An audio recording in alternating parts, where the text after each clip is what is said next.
will it cost me? Everything. Maybe you feel like picking up everything and moving to Japan. Or maybe you're just a curious observer interested to know how it played out for someone else. In this video, I'm gonna give you the rundown on how I got my job in Japan, my salary, and why I left 100K on the table. Japan is seeing record highs in foreign tourists, but at just 3% of the total population, it's still one of the least immigrant-dense countries, and I believe that could even be intentional. The option to move to Japan is a narrow road that doesn't open up until you're here. So if you're like me and you want to make that jump, but you have no desire to teach English, what can you even do? So 5 years ago, navigating alone in my early 20s with even less foreigners in Japan, stuck in America during COVID, I know how it feels. If it makes you feel any better, I can at least tell you it's easier now than it was then. There is a sacrifice, believe me. So something that I really want to share in this video is not only how to get to Japan, but really how to prepare yourself for the emotional cost that it will take. I'm going to share my exact resources and processes I went through. I break down this life-changing journey in 5 parts. Because when you move countries, there is a huge sacrifice. And I think we all understand this internally, but I think there's a lot of stuff that gets missed in that. And so I'm going to talk about the sacrifice, the jump, the land, and the wage breakdown, because I know people want to know that, and the building phase. But I really think the building phase of this conversation could be the most important. Because imagine you get an ice cream with no bowl or no cone to hold it, and now your hands are really sticky. That's like you come to Japan and you get what you want, but you don't really have any foundation or anything to really build your life on solidly. And I've seen people come to Japan and they're gone within a year.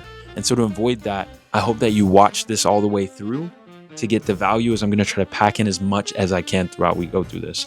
But let's start with the first part that everyone has to do and that I had to do, which is this sacrifice. Japan confirmed the first cases of the variant of the novel coronavirus on December 25th. On December 28th, Japan started banning new entry of all non-resident foreign nationals in principle.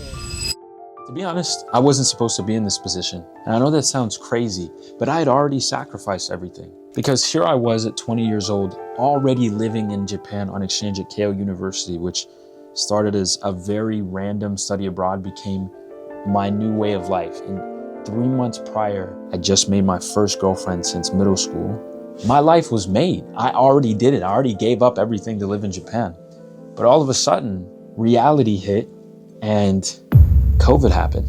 And with everything on the line, with me having a girlfriend, going to exchange at one of the best universities, that all got taken from me when I got this phone call.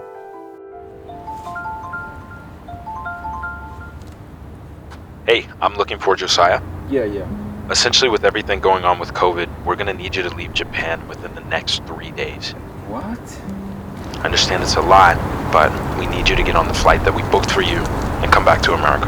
As Notre Dame, we can't be responsible for having someone abroad during COVID, do you understand? I got you. Okay.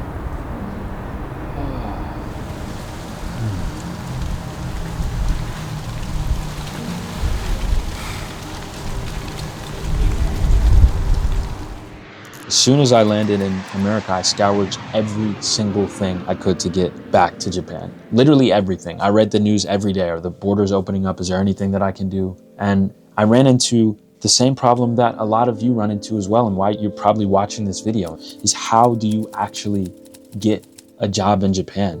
How do you close the gap from 0 to 1?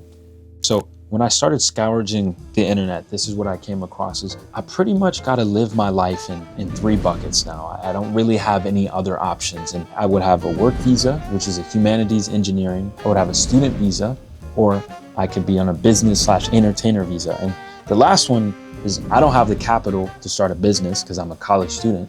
And okay, there's the work visa, but what jobs are there that I can do as an entry-level student? So if you don't speak Japanese, basically, I'm gonna tell you, you got 2 options. You got English teaching, and then you have teaching English. That's when I realized, there's an opportunity cost, and that's why I call this part the sacrifice, is because if you have like something on like the Y graph, whereas your language, your Japanese level, then you can explore further on the X graph in terms of different opportunities.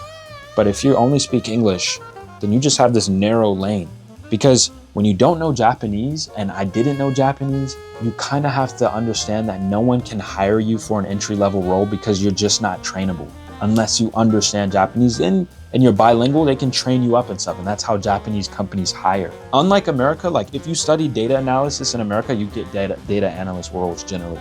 In Japan, you could study English very easily, know nothing, and they'll train you up in that. But if you don't speak Japanese and you're not willing to be like the Japanese way, which is like you're gonna give your next 3 to 5 years to this company, unless they're a gaishikei, which is like a foreign company, a lot of them have the expectation like, not that you're bad, but you just may not fit into their way of being.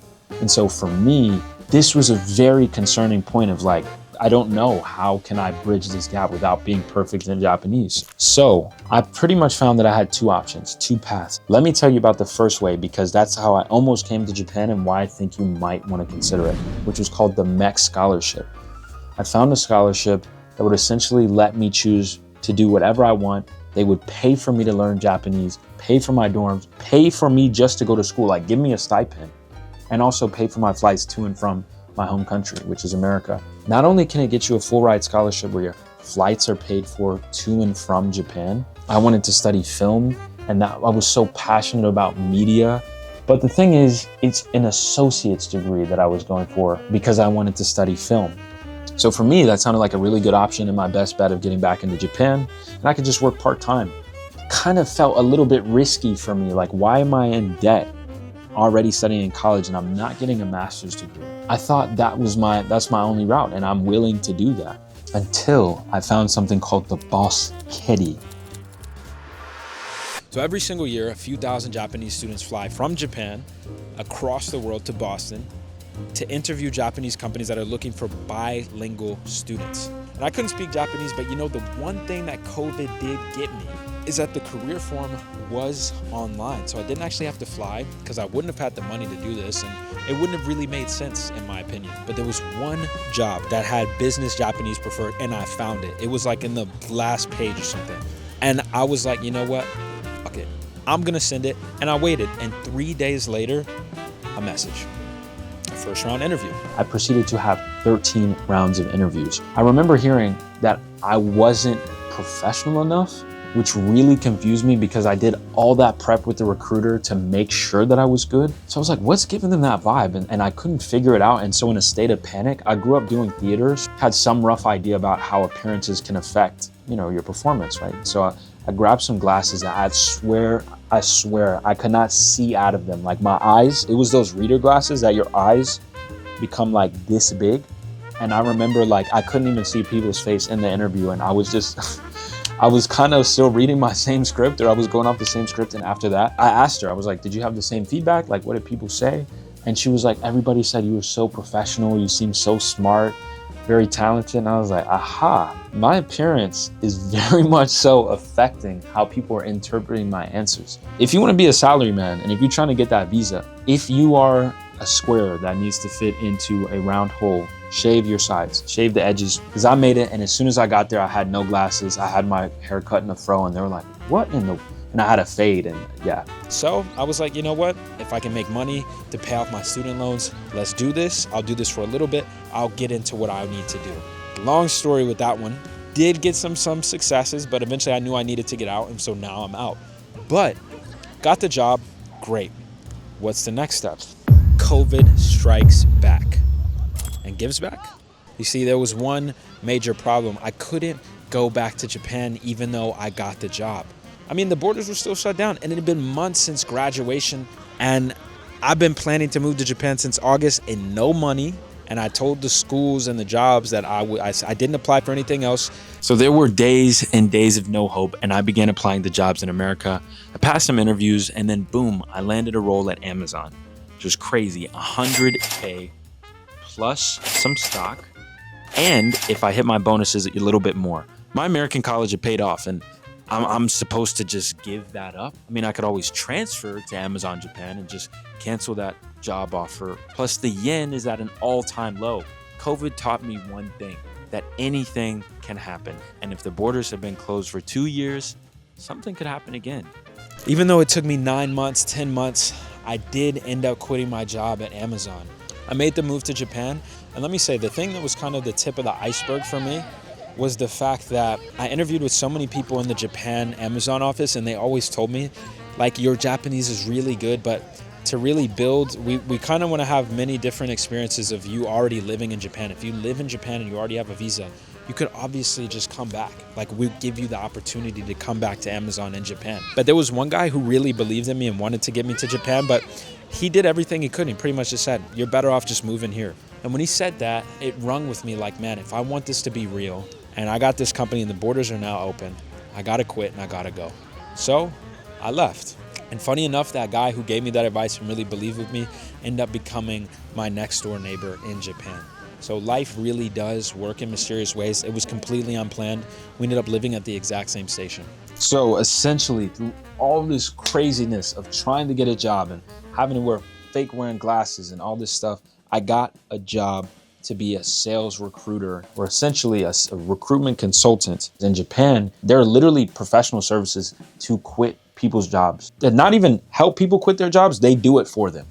That's how much sometimes in Japan it can go deep, and how much like being an employee is such a very unique experience compared to other parts of the world. Honestly, I went on to have a lot of incredibly insane memories doing that, and it ended up being a good job for me to get my foot in the door. It is a very, very grind heavy job. I have some crazy stories that are literally like the Wolf of Wall Street. Yeah, people went absolutely nuts because you didn't even need to speak Japanese, and so 50% of the company was Japanese and 50% was foreign. Yeah, maybe you're gonna see that in a script or in a movie, but sometimes you gotta know some of this stuff is real. Here's what many of you have been waiting on, which is the salary wage breakdown. Now, what I've heard is that the average Japanese salary after college, when you're a fresh college grad, it's like 4 million yen or a little bit. And that's exactly what I got. I got 4 million yen, but I had the opportunity to make 4 bonuses based on every quarter. And so on target earnings could be anywhere from 6 to 8 to 12 if you're really good. And by 12, I mean 12 million yen, which is, you can see the conversions here. At the time, when I was interviewing, where the dollar and the yen were almost 1-to-1, that was like making 120K. So what did I end up actually making? Well, during my class, I actually ended up getting recruitment consultant contract rookie of the year, which means out of all the people that joined, I ended up billing the most. And how much did I make? I only made 8.5 million, or no, maybe like some close to 8 million. Just understand, the day you plant the seed is not the day that you reap the fruit, and that's okay. And so I say this all to say is like, we want to if you want to just move here and get everything figured out in 1 year, sometimes that's okay to get your foot in the door, but really you got to be okay with seeing how this process takes, even if it takes like 5 years, because you just never know. And you need to make sure to give it some time, because I'm gonna be honest with you, when I first came to Japan, I literally spent so much time. Even the first week I called my manager at Amazon and I tried to find a way to go back. Now that I got my visa in Japan, I was just like, no, this isn't right. I need to come back in a better way. And long story short, I decided to stay. So yes, it was a sacrifice. Yes, I did leave 100K on the table, but I'm telling you, if for these 3 years you can lock in, because I'm on year 3 since being back. I'm literally setting up business with people in China. I got to go to the Cannes Film Festival. I've met Kanye, met Lil Uzi. I've done things that I could literally never imagine. I've had live rap performances, and I'm just getting started. My brother lives here, and now we're doing a business together. If you think about it every day, don't even hesitate, man. Figure a way to make it happen. You're not just trying to get a job. You're making a lifestyle change. Even though it's covered in a job because you need that to get your foot in the door, you need to think about all the different ways that it's going to impact you. And just reflect on those things, man. And watch, shout out, watch my vlog. See what it's like after 3 years. I wanted to give you all a couple resources if you're sitting on the other end thinking about how do you get the job in Japan. I've linked a PDF that hosts all the sort of links, the explanations. It is completely free. If you want to think about recruitment companies, you can think about Michael Page, Robert Half. So if you have some sort of skills in IT, welcome to do that. If you're looking for sales and marketing, but you don't speak Japanese, if you're looking for absolutely entry roles that can do English teaching, all those sort of things, go to GaijinPot. They'll be a good friend when you're overseas, but also when you're in Japan to find those kind of random jobs. It's almost like a Craigslist for jobs for foreigners. Kind of crazy. Gaijin literally means foreigner, so foreigner pot. Those are my tips. I hope you enjoyed this video. Really like shooting it. Shout out to the team and people who've helped making this possible. And love you guys. Peace. Peace.